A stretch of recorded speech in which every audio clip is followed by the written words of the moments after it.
होऊन गेल्यानंतर मात्र त्यांच्या आठवणींना उजाळा देण्यासाठी मात्र आपण जर पाहिलं तर बलगवडीचा संघ म्हणा किंवा मग तासगावचा संघ म्हणा, त्यांचं नाव या संघाला दिलं जातं. ते नाव म्हणजे स्वर्गीय उमेश अण्णा शिंदे.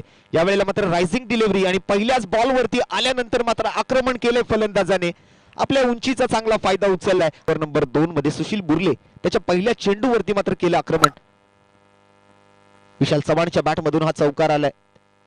प्रवीण माळीच्या जागेवरती मात्र फलंदाजीने यावेळेला मात्र लेंथ मध्ये थोडासा बदल केला, त्याचा फायदा मात्र फलंदाजाला होतोय. अप्परकटचा फटका आणि चेंडू जातोय मात्र बॅकवर्ड पॉइंट बाउंड्री लाईनच्या पलीकडे. अर्धाले किट परिधान झालेले असतील तर आपण लगेचच पुढील मॅचच्या टॉससाठी आमच्या कॉम्बॉक्स समोर यायचंय.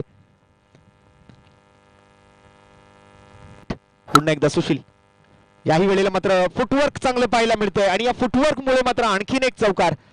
इनसाइड आउटचा फटका, स्वीपर कव्हर बाउंड्री. तिसऱ्या गोलंदाजांचा वापर केला जातोय. अजय. 3 विविध गोलंदाज यावेळेला मात्र हुक केलाय. बॉल मात्र पाठवलाय deep square leg boundary line वरून. इरादा पक्का. 6 धावांचा शिक्का. धक्का गेम मध्ये 7.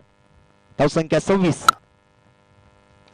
आणखीन एक फुल टॉस बॉल. यावेळेला मात्र एलिव्हेशन बॉलला मिळेल का? होय, बॉल जातोय मात्र बाउंड्री लाईनच्या पलीकडे. क्षेत्ररक्षकाच्या मस्तकवर दस्तक देत. आपण जर पाहिलं तर अधिकाधिक धावा ज्या वेळेला फलंदाज जमवण्याच्या प्रयत्नांमध्ये असतील. सुशील बुर्लेच्या पहिल्याच बॉलवरती एक कॉपी बुक स्टाईल फटका. Inside out. Over the no power. There just a timing. Sushil बुर्लेच्या गोलंदाजीच्या गतीचा वापर केलाय.